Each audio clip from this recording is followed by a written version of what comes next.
أعوذ بالله من الشيطان الرجيم. بسم الله الرحمن الرحيم. الحمد لله رب العالمين، وبه نستعين على أمور الدنيا والدين، وصلى الله على سيدنا محمد خاتم النبيين وعلى آله وصحبه أجمعين. Wala haula wala quwwata illa billahil aliyyil azim.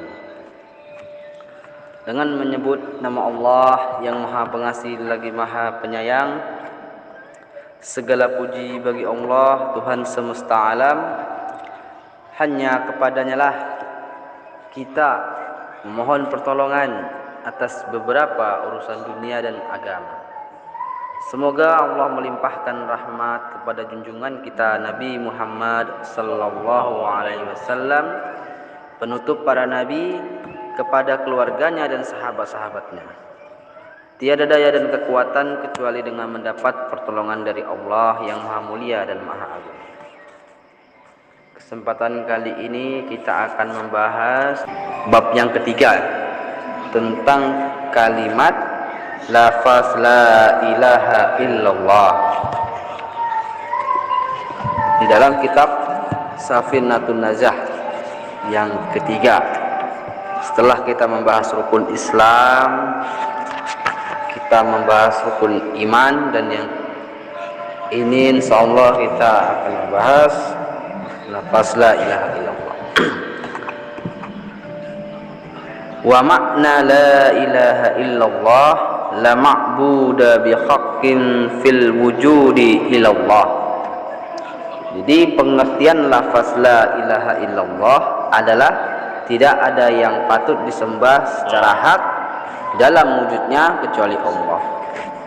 Jadi bisa kita artikan bahwasannya kalau kita sudah mengimami lafaz la ilaha illallah, artinya saat kita beribadah di dalam ibadah wajib, ibadah sunnah, dalam kita beragama, apapun yang terjadi dalam hidup kita, kita harus ingat bahwasannya di rukun iman yang keenam, takdir baik dan takdir buruk datangnya dari Allah.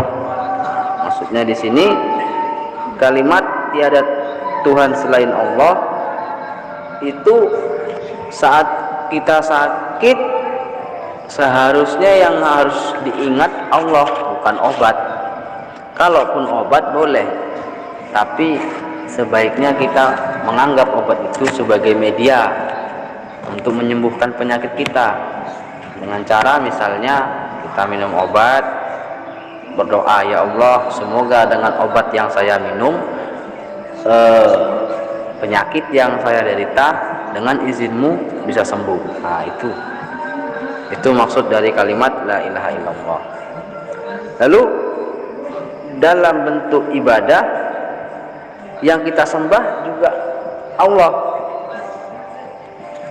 Saat kita beribadah khusyuk, supaya kita bisa menuju ke Allah harus khusyuk. Kalau ibadah kita nggak khusyuk pasti nggak bisa menuju ke Allah. Kayak mana caranya pasti nggak bisa.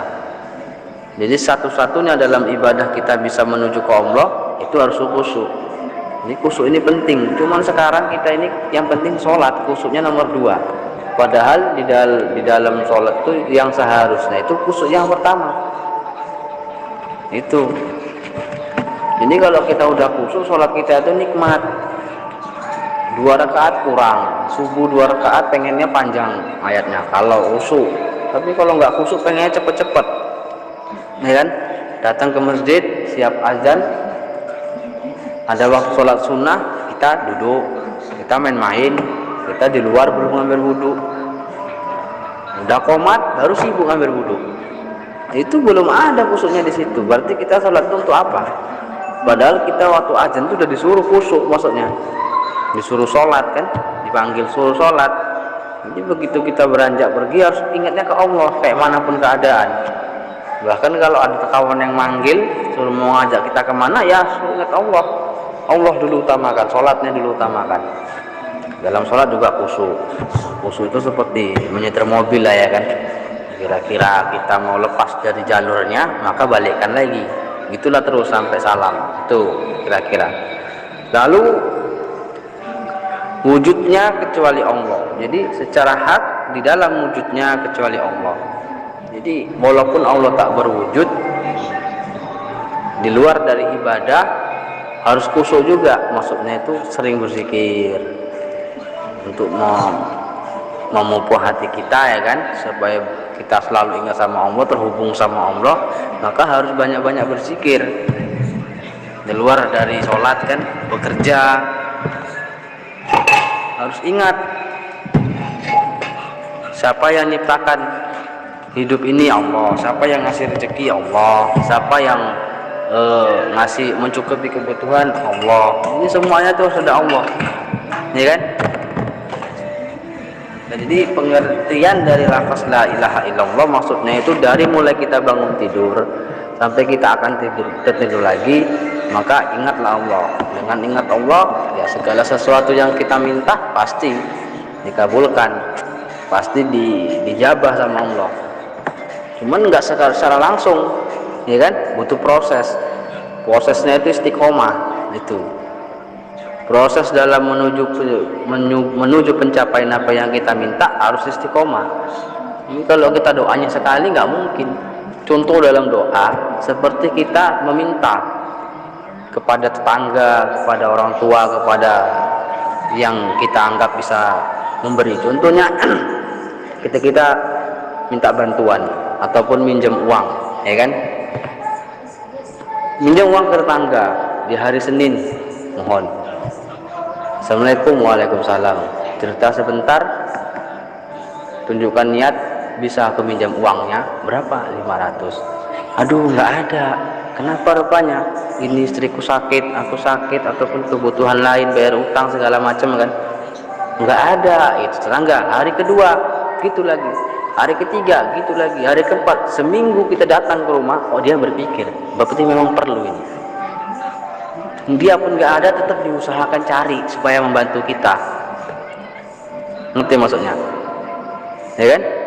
Jadi ditengok tetangga ini yang mau meminjam ini perlu nggak. Kalau memang perlu sangat, ditengok dulu keadaannya, memang betul tidak sakit, memang betul tidak punya utang, memang keadaan terpaksa gitu kan, nampak dari yang dipinjam itu memang betul, tapi aku nggak punya, diusahakan. Oh, aku nggak ada, ayolah kita pinjam ke sana, aku yang ngomong. Nah, bisa aja gitu caranya macam. Jadi Allah pun gitu, berdoa sekali ditunggu, betul nggak ini butuh. 2 kali, betul nggak ini. 3 kali, 4 kali, tak mungkin dalam 5 waktu 1 hari, dalam sebulan kita berdoa. Jadi dalam sekian kalinya kita berdoa, tak mungkin satu aja nggak dijabah sama Allah. Allah itu maha pemalu, malu melihat hambanya yang selalu meminta tapi nggak dikabulkan. Apalagi mintanya harus khusyuk. Makanya ada adab berdoa, adab bertamu, adab kita beribadah, itu harus punya adab. Makanya ada bahasa adab di atas ilmu. Kita berilmu tak beradab sama. Kita tahu doa, tahu bacaan doa, tapi nggak punya adab, sebabnya nggak terkabul. Jadi semuanya terus ada adab. Ngerti maksudnya kan? Kira-kira kayak gitu lah, ya kan? Semoga apa yang kita dengar, kita kaji dan kita bahas menjadi manfaat dan dapat kita amalkan.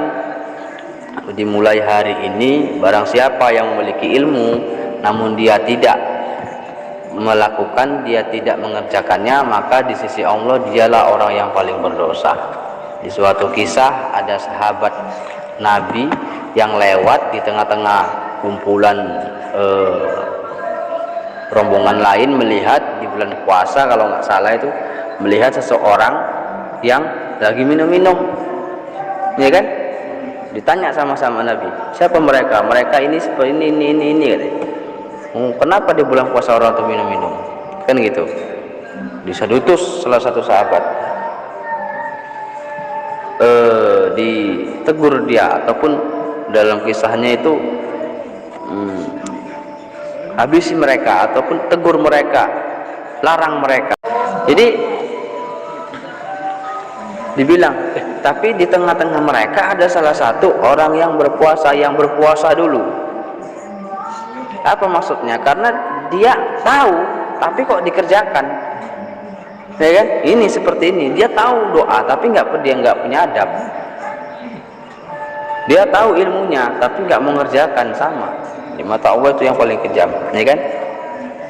Nah, jadi kita semoga dapat kita amalkan dan bertambah ilmu kita. Dengan ilmu itu bisa kita amalkan. Kita tutup dengan doa kafarat majelis. Subhanallah wa bihamdihi, subhanallah wa bihamdika, asyhadu an la ilaha illa anta, astaghfiruka wa atubu ilaik. Walhamdulillahirabbil alamin.